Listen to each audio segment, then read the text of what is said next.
I'm sure the question on your mind right now is, should you buy another copy of The Burning if you already own it? Let's get into that.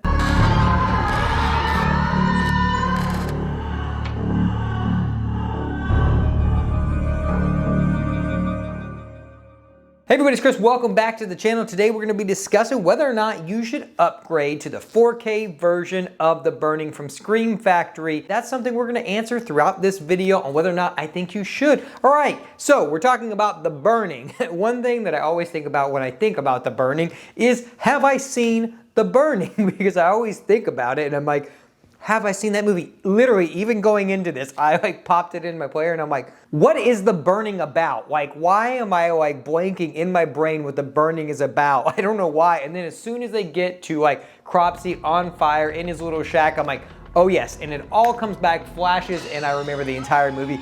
I don't know why this movie is like this for me. I don't know if it's because it's very derivative of a Friday the 13th that came around at the same time and they were trying to capitalize on that camp slasher thing that they were doing in that era. I just always forget about it. Not necessarily the movie, but what happens, the plot, the threads that connect the entire movie. And so I love this movie. I think The Burning is great, and it's a good supplemental movie to a Friday the 13th that started obviously a wave of genre picks after that. But overall, I really like this movie. I think the special effects are great from Tom Savini in this. So if nothing else, if you watch this for nothing else, it's a great slasher and the special effects are on point from my boy Savini. All right, so before we get into the audio and the video and the special features at the end and whether or not you should upgrade, consider going down there, hitting the subscribe button, hitting the like button if you like 4K physical media stuff, and share this with anybody who's into all of those things, as well as retro horror reviews and sometimes a sprinkling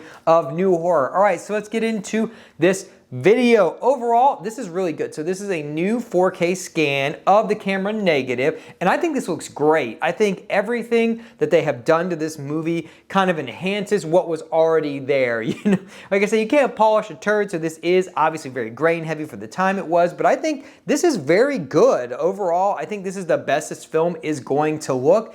And when they do these just 4K remasters of the Blu-rays, basically you're getting a new 4K scan of these movies, but it is a replacement for that older Blu-ray. I think this is one instance that I think it is somewhat worth it because I think this does look really good. We do get Dolby Vision here, and so I think adding all of that in, I think it looks really solid, and I think this is going to be, for a while, the best way you can see this movie because we're never going to have 8K crap. I mean, we will eventually, but I think overall TVs are getting better and better at just presenting this format, and that is what the technology is going to continue to do. The players are going to get better, the TVs are going to get better, but the format is probably going to stay the same.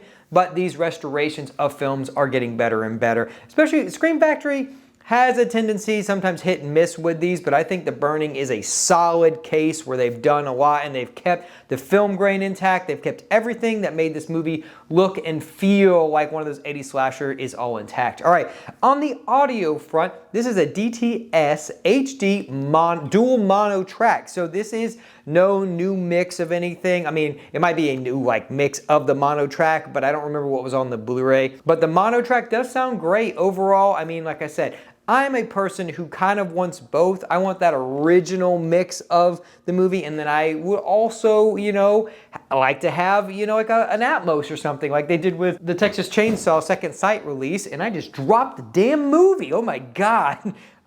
Speaking of that, I dropped Texas Chainsaw Massacre 2. Anyway, they did a great Atmos mix for this from Second Sight, and I think it sounds great, but they also do have the original theatrical mix on there as well. I'll actually link that review up there if you kind of want to see this unboxed and everything. Great solid release from there. I'll put those up later. All right, so I'm going to show off kind of what this looks like so you can kind of see the front and the back since we've done all of the audio and the video. So there's the front. There's the back, and the inner is the same. The reason I normally show these off in the beginning, but if you know what this movie is, the art is the same. This isn't new art, so I'm fine with them not doing anything fancy with this art. It's even weird that we got one for Dead Silence. That's a weird movie that got new art, and I'm like, of all the movies to get new art, Dead Silence? Really, that's the movie that got new art? But anyway, let's get into these special features overall. So we do have an audio commentary with the director and a film journalist, Alan Jones. And then on the Blu-ray where you've got the bulk of your special features, you're gonna have an audio commentary with Shelley Bruce and Bonnie Dorowski. That's on both of them. And then you've got Blood and Fire Memories, a detailed look at the creation of the film's makeup effects with special effects artist Tom Savini. And like I said, they are immaculate and awesome. Then you've got Slash and Cut, interview with editor Jack Shoulder. Cropsy Speaks, interview with actor Lou David. Summer Camp Nightmare, interview with actress Leah Ayres. And then some behind the scenes footage,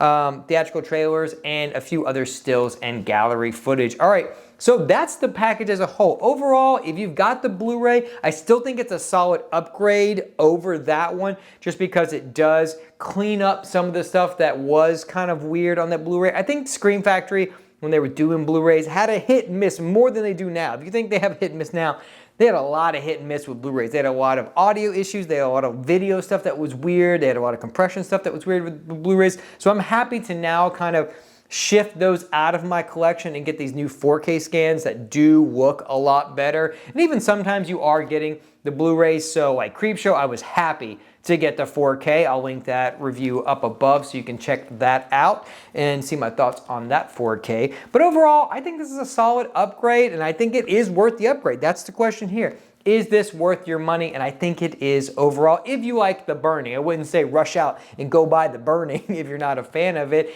It's on like Amazon Prime or anything like that, or it used to be. So I think it's a solid movie. If you want to watch it to see if you like it before you spend $40, I recommend that, because I do think it is a movie that can be very derivative of other movies. But me personally, I'm a huge slasher fan, so it is one that I want to add to the collection. All right, that's all I've got. Thanks for stopping by. I'm gonna link some videos for you at the end. If you like what I do here, consider becoming part of the collective. We do a lot of great stuff here with old horror and 4Ks and physical media. So come join us on this journey. We're on the road to 1,000 subscribers, so we're getting there slowly. All right, that's all I've got. Thanks for stopping by, and I'll talk to you guys in the next video.